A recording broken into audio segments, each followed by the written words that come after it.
Hello YouTube and Facebook, welcome to the Bible Variation Series, Daniel 3:25. I've decided to narrow down this video to the KJV, the New King James Version, the NIV, and the New Living Translation. The Catholic Bible is just so different, and I'm not sure there's so many different Catholic Bibles which one to use. I was using that St. Joseph Catholic Bible that I have, and it was just completely different, had a name, I believe, of an angel rather than... It goes way off course on a tangent on this particular verse, and it's not fair to say that all Catholic Bibles do this. Now a little backdrop on Daniel chapter 3. We're going to study 3:25, who appeared in the fiery furnace with the three servants of the Most High God. Now the brief summary of Daniel chapter 3 is that Daniel doesn't appear in chapter 3, so there's actually three of people that I believe that he trained servants. Shadrach, Meshach, and Abednego. King Nebuchadnezzar built a statue, and these three servants of the Most High God wouldn't bow down before the statue, so they were placed in the fire. On the way to the fire, it was 7 times hotter than it normally was, and some of the king's servants burned up, and these servants did not die in the fire. They didn't burn up. They actually became loose, and King Nebuchadnezzar shouts out, now there's 4 of them, so the debate is whether it was Jesus, an angel, or someone else in the fire. So we're not 100% sure, but I believe it was Jesus. I'm going to try to explain why. Daniel 3:25, New International Version. This is why there's debate.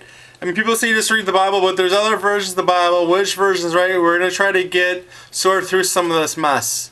New International Version, Daniel 3:25. He said, look, I see 4 men walking around in the fire, unbound and unharmed, and the 4th looks like the son of the gods. I just like to add a little commentary. I'm not an expert, but I just like to point out the son of the gods. Is that like a mistranslation, or is this Jesus? I think it's kind of vague here. So we're going to go to the KJV next. He answered and said, lo, I see 4 men loose, walking in the midst of the fire, and they have no hurt, and the form of the 4th is like the Son of God. Here in the KJV, it looks like the king is trying to say that it was Jesus. 4th is like the Son of God, but it doesn't say is the Son of God. This is a little sketchy. I don't think it's very sketchy, but it's a little sketchy. I think this person that appears in the fire is Jesus. And then we're going to look at one last translation, and that is the New Living Translation. So I'm going to read Daniel 3:25, the New Living Translation.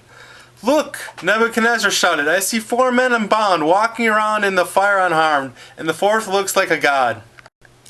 So even though it doesn't say that it's Jesus or an angel, I think it's a little cloudy. It's not as clear as the King James, but it doesn't really go against that it's Jesus.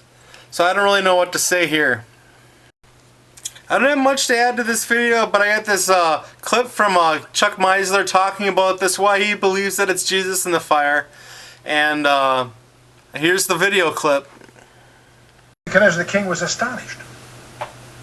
And he rose up in haste and spake and said unto his counselors, did we not cast 3 men bound into the midst of the fire? He answered and said, O king, true, O king. He answered and said, lo, I see 4 men loose, walking in the midst of the fire, and they have no hurt. And the form of the 4th is like the Son of God. Who do you think joined them in the fire? Huh? Jesus Christ. I do too. Now you'll find, I should be forthright with you here. What the Aramaic says is the Son of the gods. It's not Elohim, the Hebrew, it's Elohim in the Aramaic. And if you translate that naively, it sounds like he's like someone there like the Son of the gods. But you see, you got to overlay on this a very interesting discovery about Hebrew and the word God. When you get to Genesis chapter 1, verse 1, Bereshit bara Elohim, in the beginning God. But the word is Elohim. Now most of you, even though you don't know Hebrew, you know enough about Hebrew to know that's an I-am ending is a plural. You have a cherub, cherubim is more than one, right? You have seraph, seraphim is more than one. Certain class of Hebrew nouns, when you have an I-am end, what we would call an I-am ending, means it's a plural. The word Elohim in the Hebrew is a plural noun. But what's bizarre about the Old Testament is the word Elohim is always used as if it was singular. You know how languages, not English so much, but most language, if you have any foreign language, you know, your noun, your subject has to agree with the verb. If it's a singular subject, you have a singular, verb forms have to match. And but in the Hebrew, every time you see the word Elohim, there's a grammatical error, because the verb treats it as if it was singular. They say, gee, what's that all about? It's a subtle testimony in the first few verses of the Bible of the Trinity. See, you and I, everybody has trouble with the Trinity. We can't visualize plurality and unity together. We always think plurality and unity are opposites. No, you can have plurality and it still has perfect unity. The clumsy analogy I often draw, like in business, it's like you have a corporation of 3 guys. Legally it's an entity, but the 3 guys are perfectly in harmony. They're not having a dispute.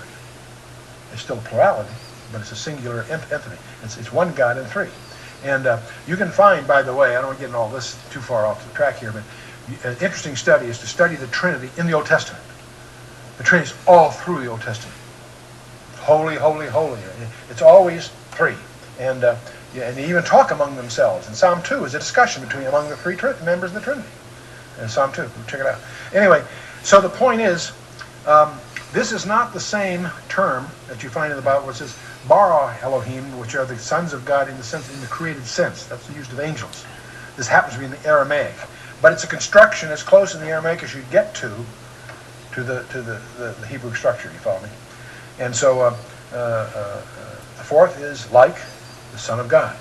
And so what's interesting too to realize, the fire didn't hurt them, but it sure got into their bounds. They were thrown bound in there. They're now walking around loose. But we'll notice the next verse. Then Nebuchadnezzar came near to the mouth of the burning fiery furnace and spake and said, Shadrach, Meshach, and Abednego, ye servants, get this, of the Most High God. This is Nebuchadnezzar acknowledging that he's been upstaged by the real God.